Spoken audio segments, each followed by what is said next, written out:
नमस्कार दोस्तों, आपके अपने YouTube channel only RPC with Gudadram में आपका तहे दिल से स्वागत है। दोस्तों, आज की इस वीडियो में हम देखेंगे राजस्थान का भौतिक स्वरूप। दोस्तों, कक्षा 6 की बुक है हमारा राजस्थान, भाग फर्स्ट, और अध्याय नंबर कौन सा है? 6 है।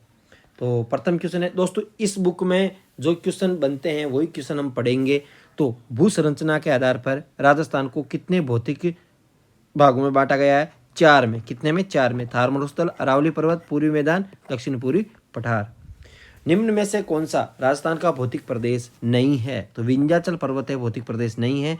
दक्षिण पूर्वी पठार को क्या कहते हैं? हाड़ौती पठार भी कहा जाता है। भारत की पश्चिमी सीमा से लेकर मध्य राजस्थान में अरावली तक राजस्थान के पश्चिमी भाग में कौन सा मरुस्थल स्थित है? तो वह थार का मरुस्थल।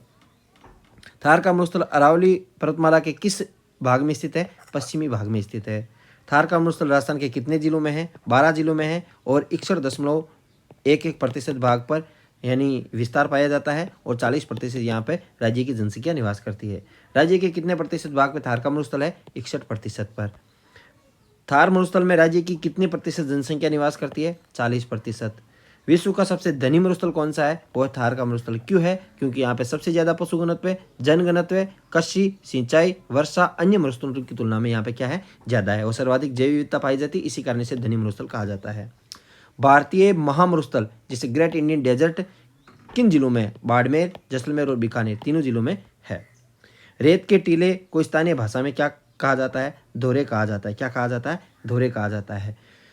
धरातलीय विशेषता के आधार पर थार मरुस्थल को विभक्त किया जाता है। गग्गर का मैदान, अर्ध मरुस्थलीय भाग, नागौरी उच्च भूमि और मरुभूमि में विभाजित किया जाता है, और इसे अंत्य प्रवाही प्रदेशों में भी विभक्त किया जाता है। वैसे तो थार के मरुस्थल को 2 भागों में, शुष्क और अर्ध शुष्क में विभाजित किया जाता है। शुष्क और अर्ध शुष्क। वापिस दोस्तों, अर्ध शुष्क को वापिस कितने भागों में? 4 भागों में बांटा गया है। वो 4 भाग कौन कौन से है दोस्तों?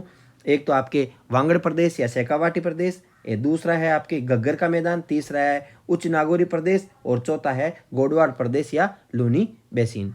अब दोस्तों, थार मरुस्थल की बात की जाए, थार मरुस्थल में जीरोफाइट वनस्पति पाई जाती है। थार मरुस्थल में बहुत से बालू का स्तूप पाए जाते हैं, जिसमें बरखान, पैराबोलिक, सीप और रेखीय प्रकार के बालू का स्तूप पाए जाते हैं। बरखान के बीच का मार्ग है वो गोरा कहा जाता है। किसे क्या कहा जाता है? बरखान बालू का स्तूपों के बीच का भाग गोरा कहा जाता है। अनुप्रस्थ बालू का स्तूप है वो पौनों के समकोण यानी विपरीत बनते हैं, और बरखान है वो अर्धचंद्राकार आकृति वाले बालू के टीले होते हैं। और दोस्तों, है वो इसरो अवनयन एटलस के अनुसार मरुस्थलीकरण, भारत के मरुस्थलीकरण एवं भू अवनयन एटलस के अनुसार राजस्थान में मरुस्थलीकरण प्रभावित क्षेत्र कितना है? 67% है। यह भी आप याद रखेंगे। यदि मरुस्थल की बात की जाए, मरुस्थल किसका अवशेष है थार का मरुस्थल? तो वह तैथिस सागर का अवशेष माना जाता है। यह भी आप याद रखेंगे। और दोस्तों, क्षेत्रफल की बात पूछी जाए, 1,75,000 क्षेत्रफल यानी 1,75,000 वर्ग किलोमीटर पर थार का मरुस्थल है। थार के मरुस्थल दक्षिणी भाग की समुद्र तल से ऊंचाई कम ऊंचाई है। ये भी आप याद रखेंगे। और दोस्तों, यहाँ पे यदि वर्षा की बात की जाए, 20 से 25 सेमी यहाँ पर वर्षा होती है। 20 से 25 सेमी यहाँ पे क्या होती है? 20 से 25 सेमी यहाँ पे वर्षा होती है। जीरोफाइट वनस्पति और पलाया जिले भी यहाँ पे पाई जाती है। पश्चिमी मरुस्थलीय प्रदेश में स्थित खारे पानी की बड़ी जिले पलाया जिले होती है। अब दोस्तों,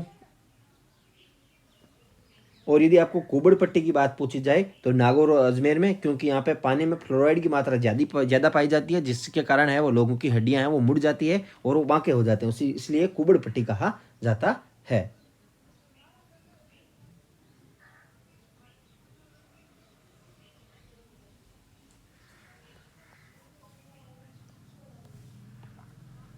राजस्थान में अरावली पर्वतमाला किस दिशा में अवस्थित है? तो दोस्तों, यदि आपको पूछे कि शुष्क व अर्ध शुष्क मरुस्थल को कौन सी रेखा अलग करती है, कौन सी वर्षा रेखा? 25 सेमी वर्षा रेखा द्वारा अलग होते हैं। और आपके दोस्तों, ये है 50 सेमी वर्षा रेखा द्वारा है वो आपके मरुस्थल है वो अरावली पर्वतमाला और धार के मरुस्थल के बीच कौन सी रेखा है? 50 सेमी वर्षा रेखा पाई जाती है। ये भी आप याद रखेंगे।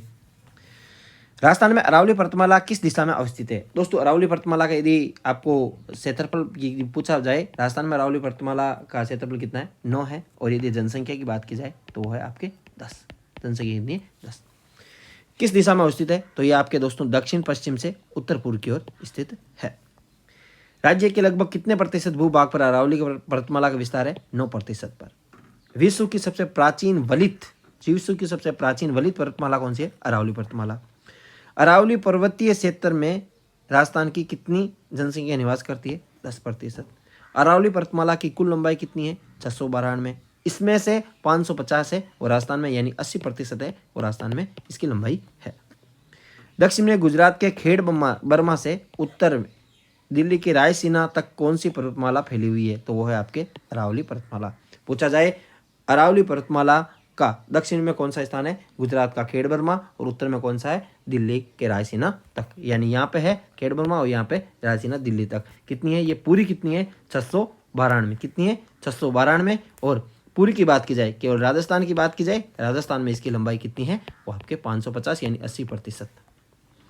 राजस्थान का सबसे उच्च भूभाग कौन सा है? वो है अरावली पर्वत।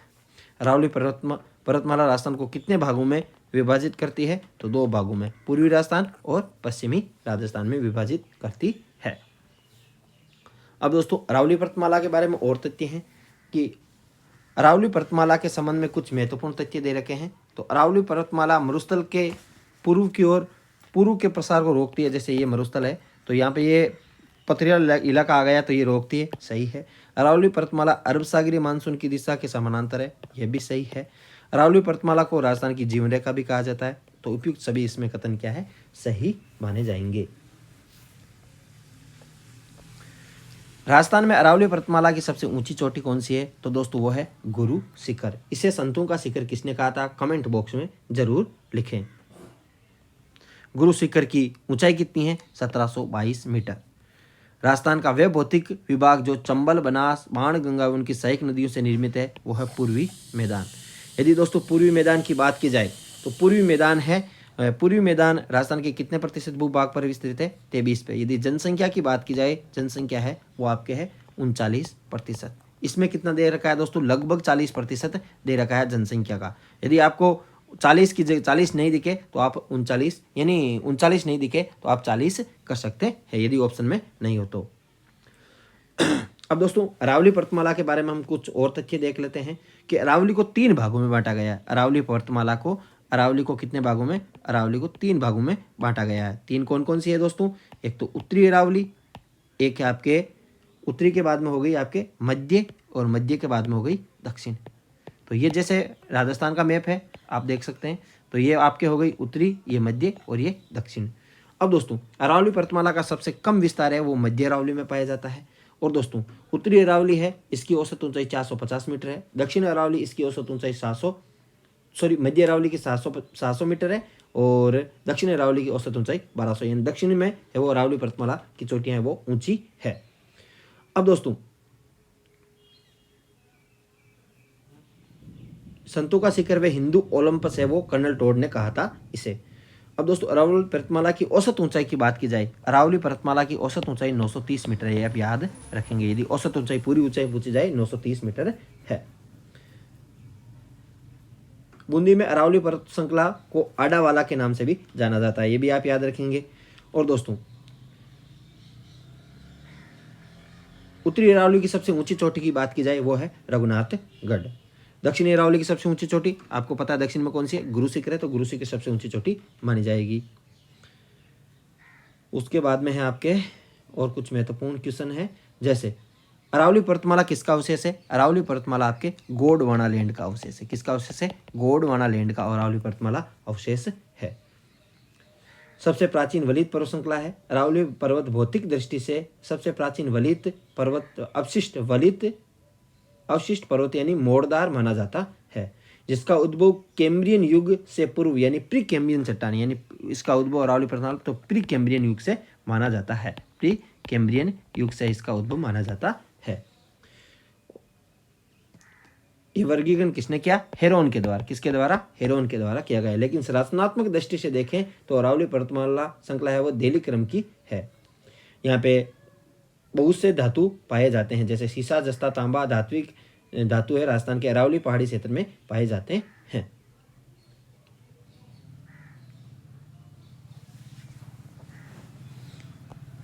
अगला क्वेश्चन, राज्य की राज्य में किस नदी द्वारा बीहड़ों का निर्माण होता है? तो उत्खात भूमि के लिए कौन सी जानी जाती है? चंबल नदी जानी जाती है।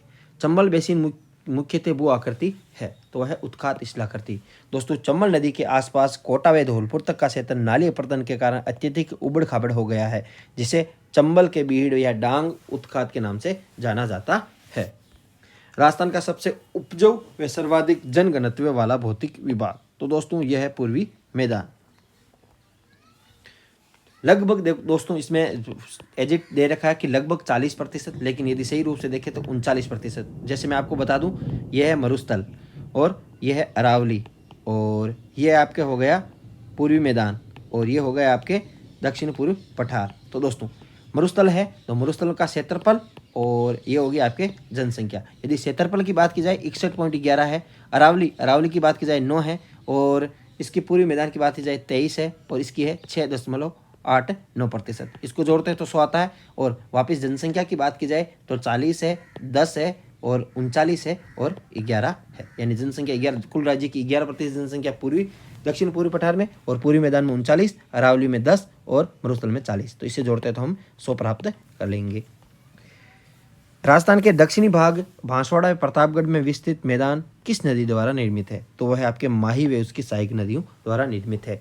राजस्थान के दक्षिणी भाग में बांसवाड़ा व प्रतापगढ़ जिले में माही और उसकी सहायक नदियों द्वारा निर्मित कुछ मैदानी भाग को माही मैदान के रूप में जाना जाता है। मध्य माही बेसिन को अन्य किस नाम से जाना जाता है? वो है छप्पन का मैदान। 56 गांवों के समूह व 56 नदी नालों से निर्मित मैदान होने के कारण इसे छप्पन का मैदान कहा जाता है।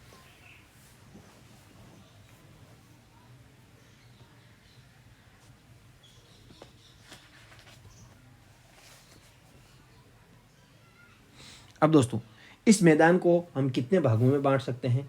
तो इसे 4 भागों में बांट सकते हैं। एक तो चंबल यानी पूर्वी मैदान को हम चंबल बेसिन में, और उसके बाद में हम बांट सकते हैं इसको माही बेसिन में, चंबल और माही बेसिन, और उसके बाद में बनास बेसिन, और उसके बाद में हम बांट सकते हैं इसको बाणगंगा का मैदान। तो 4 भागों में हम इसे बांट सकते हैं।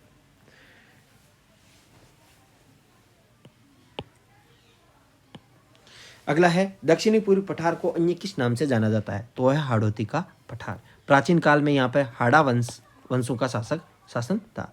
दक्षिणी पूर्वी पठार राज्य के लगभग कितने प्रतिशत भाग पे है? तो दोस्तों लगभग पूछा है, कहाँ क्या पूछा है? लगभग। यदि एजेडिट पूछे तो 6.89% ही करना है। दक्षिणी पूर्वी पठार के संबंध में कौन सा कथन असत्य है? तो दक्षिणी पूर्वी पठार के बारे में असत्य कथन पूछा है। तो दोस्तों 11% जनसंख्या निवास करती है। इस क्षेत्र की मिट्टी अधिकांश लावा निर्मित है। मध्यम उपजाऊ काली मिट्टी सही है। चंबल व बनास नदियाँ यहाँ की सहायक नदियाँ निर्मित है। दोस्तों ये नहीं, पूर्वी मैदान की। कौन से? पूर्वी मैदान। दक्षिणी पूर्वी पठार को हाड़ौती का पठार भी कहा जाता है, तो सही ऑप्शन इसमें गलत होगा। सिरोही जिले में स्थित पठार कौन सा है? तो दोस्तों उड़िया का पठार और आबू का पठार है। ये दोनों कहाँ पे? सिरोही जिले में स्थित है। अब दोस्तों उड़िया पठार है वो सिरोही जिले में स्थित है। राज्य का सबसे ऊंचा पठार है जो गुरु शिखर के नीचे स्थित है और इसकी ऊंचाई कितनी है? 1360 मीटर है, याद रखेंगे। बोराट का पठार। अब दोस्तों बोराट का पठार है वो कहाँ पे? उदयपुर जिले में। उदयपुर जिले से राजसमंद जिले यानी गोगुंदा से कुंभलगढ़ जिले में है वो ये पठार स्थित है। राज्य का दूसरा सबसे ऊंचा पठार है, 1225 मीटर इसकी ऊंचाई है। उदयपुर का कौन सा क्षेत्र है दोस्तों? गोगुंदा। और राजसमंद का कौन सा है? कुंभलगढ़। इसी के बीच में है वो ये पठार स्थित है। ऊंचाई है 1225 मीटर, याद रखेंगे। मेसा का पठार। तो दोस्तों मेसा का पठार कहाँ पे है? मेसा का पठार है वो 620 मीटर ऊंचा है। 620 मीटर ऊंचा है, चित्तौड़गढ़ में स्थित है। और दोस्तों इसी पठार पे चित्तौड़गढ़ किला स्थित है, ये भी आप याद रखेंगे। भैंसरोडगढ़, चित्तौड़गढ़ और बिजोलिया भीलवाड़ा के पूर्वी भाग में स्थित पठार कौन सा है? ये बताना है हमें। तो दोस्तों ये है आपके ऊपर माल का पठार। लसाड़िया पठार कहाँ पे है दोस्तों? लसाड़िया पठार है वो आपके उदयपुर जिले की जयसमंद झील के पूर्वी भाग में एक कटा फटा विच्छेदित पठार है। कहाँ पे है दोस्तों? ये है उदयपुर और प्रतापगढ़, ये भी आप याद रखेंगे।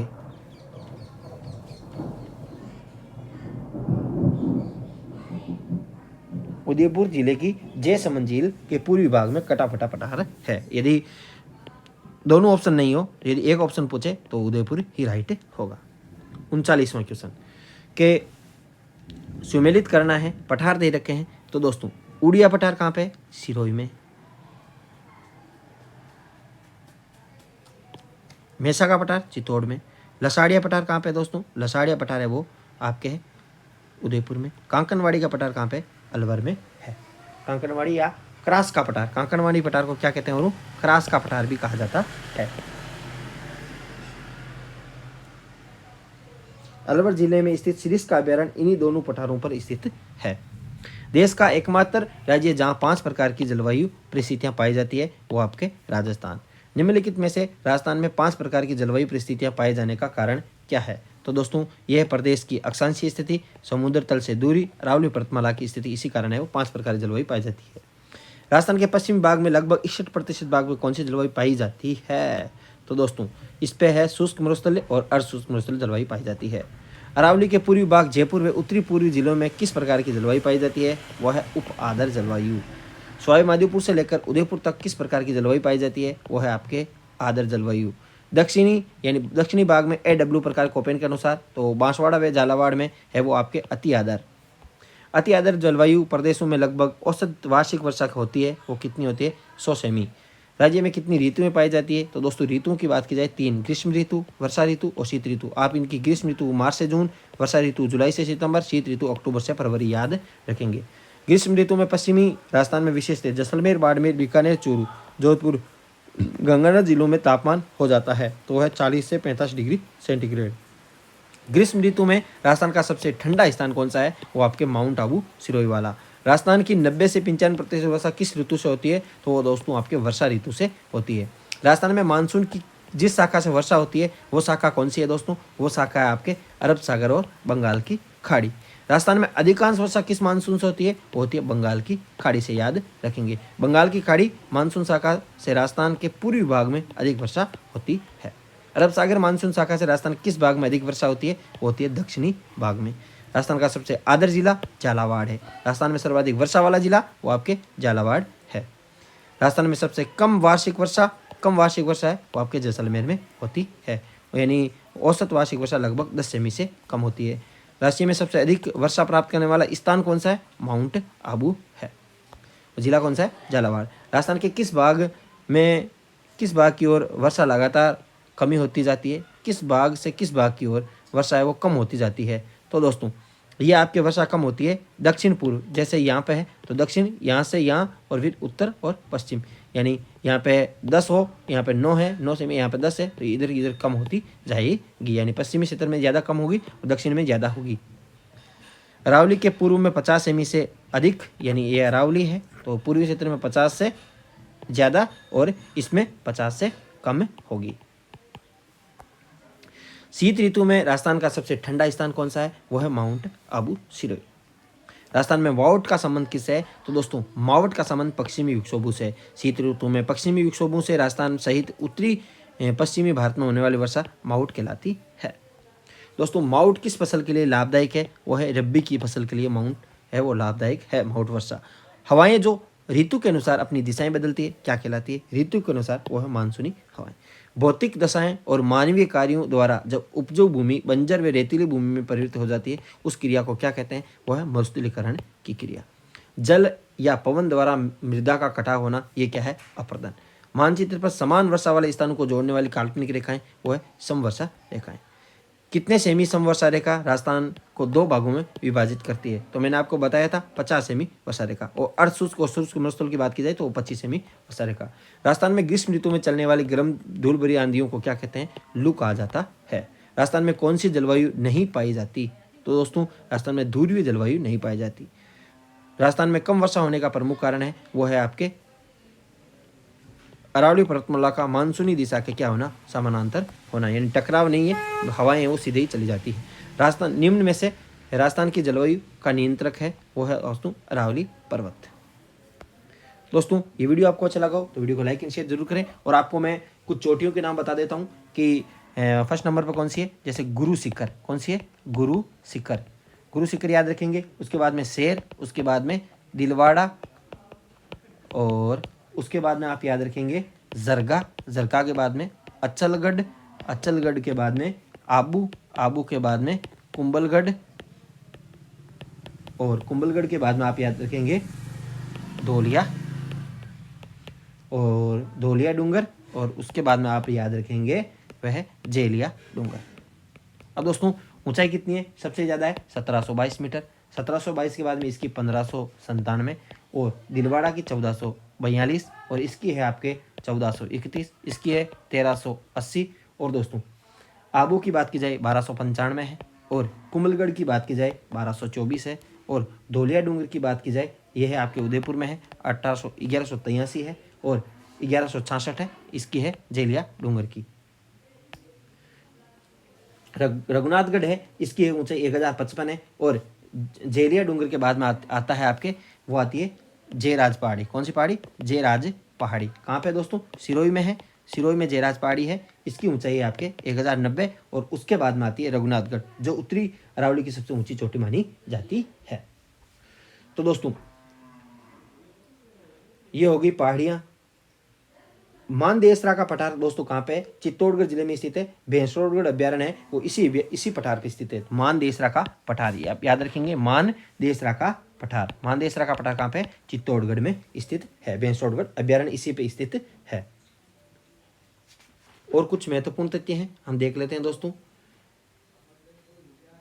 जैसे शिवपुरा घाट, सुरा घाट, बरा घाट, देबारी घाट, ये कहाँ पे है दोस्तों? ये आपके अरावली में है, यानी ब्यावर क्षेत्र में। मेरवाड़ा पहाड़ियाँ हैं, वो मारवाड़ के मैदान को मेवाड़ के उच्च पठार से अलग करने वाली पहाड़ियाँ हैं मेरवाड़ा पहाड़ियाँ, यानी मारवाड़ के मैदान को मेवाड़ के पठारी भाग से अलग करने वाली पहाड़ियाँ कौन सी है? मेरवाड़ा की पहाड़ियाँ है, याद रखेंगे।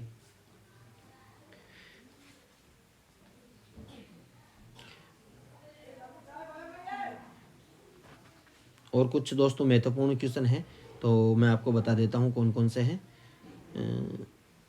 राजस्थान में जैसलमेर व बाड़मेर जिले में कौन सी चट्टानें, कौन से युग की चट्टानें दोस्तों? जुरेसिक युग की चट्टानें हैं, याद रखेंगे। जुरेसिक युग की चट्टानें हैं, वो बाड़मेर जैसलमेर में पाई जाती है।